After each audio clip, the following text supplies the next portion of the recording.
ইন্ডিভেনাম অ্যান্টিভেনামের মানে সে ডোজ যাচ্ছে। কাকি আপনার সাপে কখন কাটতেছিল?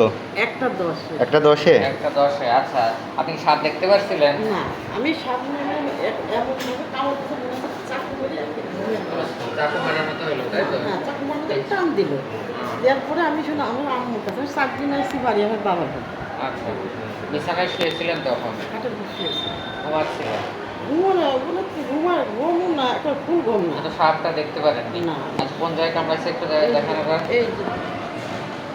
এই যে একটা দাঁতের এই কালো হয়ে গেছে তো কালো হয়ে দাঁতটা। গেছে, ওই এই যে। দাঁতটা কি মানে কি হয়েছে এই যে ক্রিসের উপর পড়ছে তো এই জন্য এরকম হচ্ছে। কালো।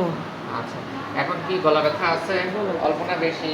ভালোই গেছে। সময়ের সাথে সাথে বাড়ছে। আর পেটে ব্যথা? চোখ ভার হয়ে আসছে, তাই তো? আর পেটে ব্যথা? কখনো তো বলতো বাথরুম করার সময় কোথাও আছে।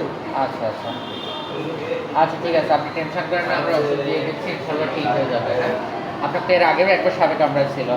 আচ্ছা, এটা ঢাকা থেকে, সেটা কত সালে? 14 সাল। 14 সালে। তো তখন এতদিন বেঁচে আছেন, এই তো ভালো। 14 সালে তখন তো আমাদের অ্যান্টিভেনম ছিলই না মনে হয়। না, ছিল, আপনি- বাইরের থেকে কিনেছিলাম। ঢাকায়? ফরিদপুর থেকে 3টা কিনে দিয়েছিল, 15,500